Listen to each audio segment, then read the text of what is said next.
Hello everyone. Good morning बच्चों। बच्चों आप सब कैसे हो?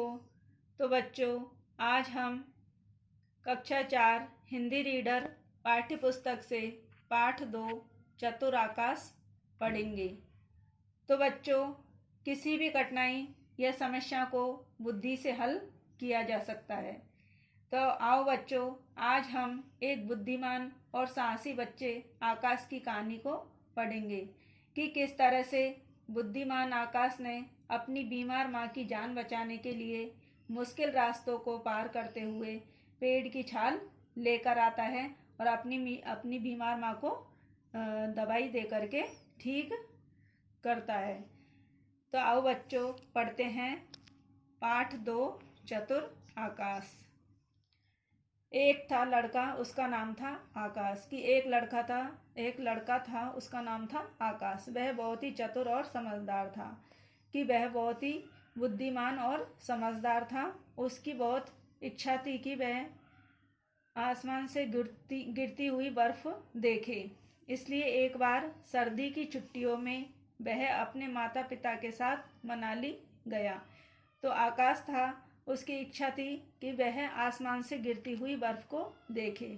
इसलिए वह सर्दी की छुट्टियों में अपने माता पिता के साथ मनाली गया। वहाँ पर अधिक ठंड के कारण उसकी माँ बीमार पड़ गई। बहुत दिन हो गए पर उनका बुखार उतर ही नहीं रहा था। तो आकाश की माँ थी, वह मनाली में बहुत ठंड होने के कारण बीमार पड़ गई थी और उनको ऐसा बुखार हुआ कि वह बुखार उतरने का नाम नहीं ले रहा था। बड़े बड़े डॉक्टरों ने देखा मगर कुछ न हुआ।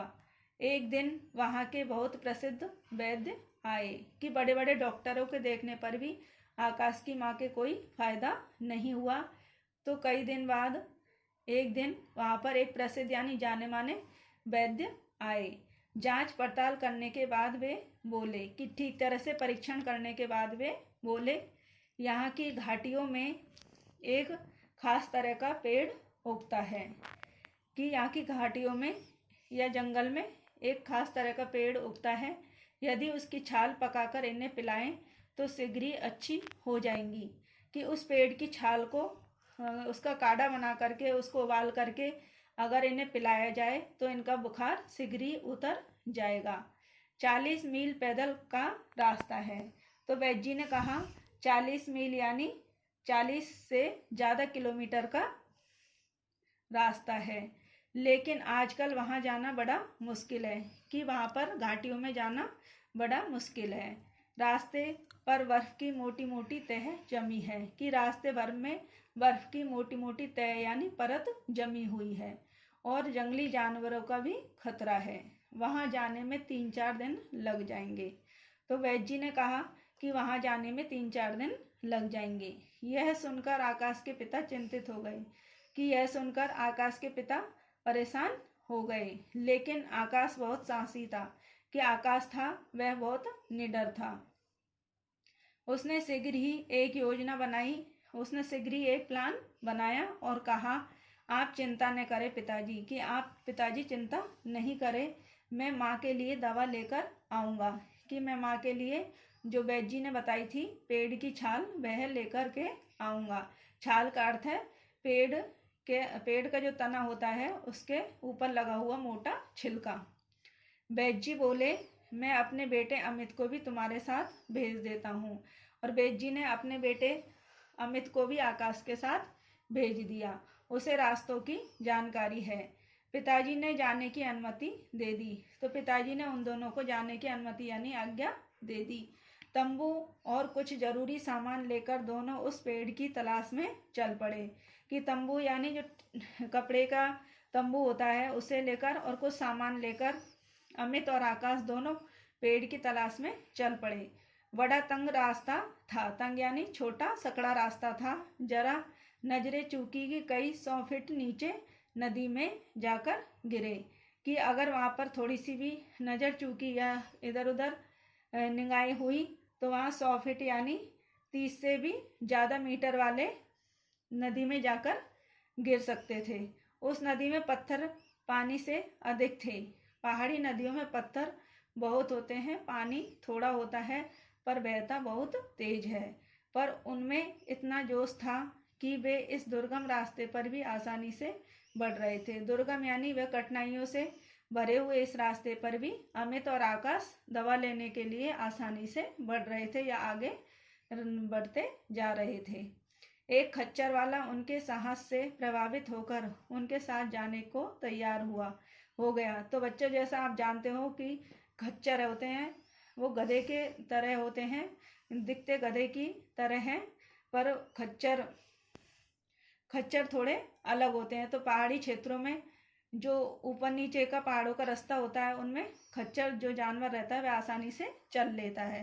तो खच्चर वाला उनके साहस से प्रभावित होकर उन्हें साथ जाने को तैयार हो गया। जो खच्चर वाला था, जो आकाश और अमित के साहस यानी निडरता से प्रभावित होकर के उनके साथ जाने को तैयार हो गया। खच्चर लेकर वे आगे बढ़ गए।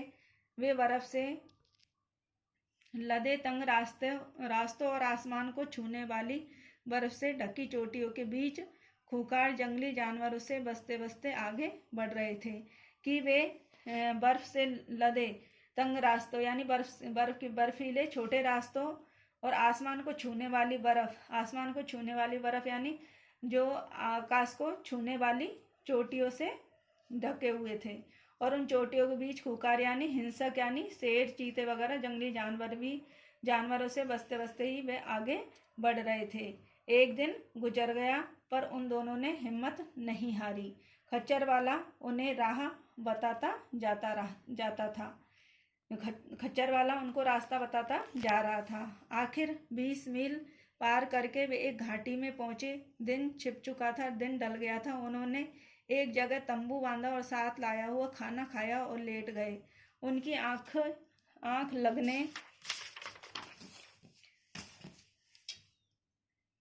लगने ही वाली थी कि उन्होंने रीछ के गुर्राने की आवाज सुनी। उनकी आंख लगने ही वाली थी कि उनको नींद आने वाली ही थी कि उन्होंने रीछ के गर्जने की आवाज सुनी। उन्हें दूर कुछ काला काला सा चलता दिखाई दिया। वे अपने साथ रेडियो और टेप रिकॉर्डर भी ले गए थे। बस आकाश ने झट एक रिकॉर्ड निकाला और टेप रिकॉर्डर में लगा दिया। रिकॉर्ड में से शेर की आवाजें निकलने लगी। आवाज सुनकर रीछ उचककर पीछे हटा और घबराकर भाग गया। दोनों बड़ी जोर से हंस पड़े। और जब रीछ आया तो आकाश जो टेप रिकॉर्डर लेकर आया था तो उसमें उसने रिकॉर्ड को लगा दिया और जिससे शेर के दहाड़ने की आवाजें निकलने लगी और उससे रीछ भाग गया। तो इस तरह से उन दोनों ने रीछ को भगा दिया और अमित और आकाश जोर से हंसने लगे। सही उत्तर पर निशान लगाइए। क, आकाश अपने माता पिता के साथ कहाँ गया? शिमला, मनाली, नैनीताल, दिल्ली। ख, घाटी के रास्ते में पहला जानवर कौन सा मिला? रीछ, शेर, खच्चर, खरगोश। सेकंड है, बताइए क, आकाश कैसा बालक था? ख, आकाश की माँ बीमार क्यों पड़ गई? ग, वैद्य ने क्या इलाज बताया? बच्चों, इन प्रश्नोत्तरों को कॉपी में करिए और स्कूल ओपन होने पर चेक करवाइएगा। धन्यवाद।